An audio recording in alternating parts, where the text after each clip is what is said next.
Evangel about to have their final basketball practice of the year in their own gym before they head to Kansas City in the NAIA-I National Championship Tournament.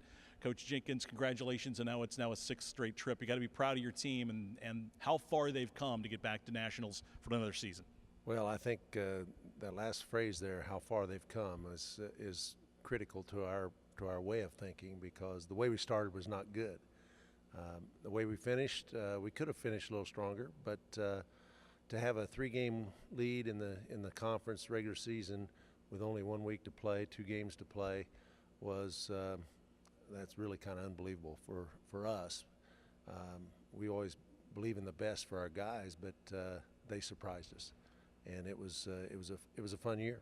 Even through November and some tough times, you said all along, I still kind of like this team. I still really see a lot of the potential in this team.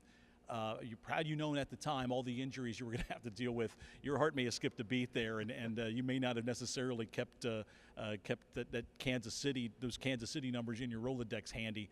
But what was it about this team to overcome some things and not only get better, but overcome some hurdles to get to Kansas City again?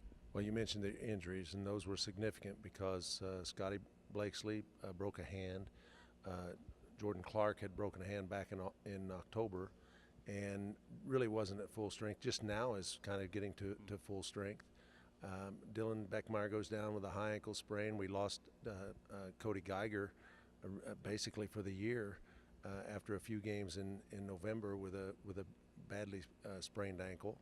And there were just several things that Billy Thompson missed a couple of games with a shoulder strain, and still these guys didn't quit. Sometimes that the length of the bench was shortened, but the size of the heart in our guys was unbelievable. I think you have to give Corey Tillery as much credit as anybody, because he just loaded us up on his back and carried us.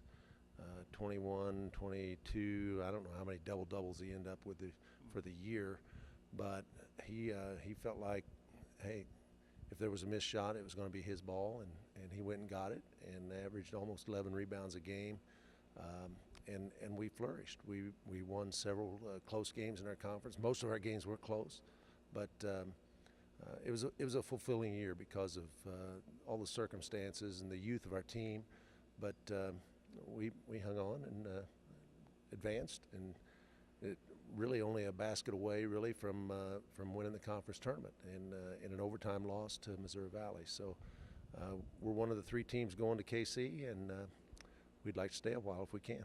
Your draw is 11th ranked Wayland Baptist in the opening round on Wednesday. What have you learned about them in the last 3 or 4 days? Well, I'd say this: if we had our choice to just pick a team that we'd play, it would not be Wayland Baptist. They're very talented, and they've got size, they've got athletes, they've got shooters, they're very good defensively, they're extremely well coached, and we'll have to play awfully well to beat them. But it's a once and done deal. So we put together a good 40 minutes, and maybe they'll crack under some of the pressure, and we'll see what happens. Evangel will play Wayland Baptist 3 o'clock on Wednesday afternoon in Kansas City for the opening round of that tournament. Our broadcast coverage in Evangel Game Central starts at 2:45 with live internet radio coverage. For EvangelAthletics.com, I'm Ed Beach.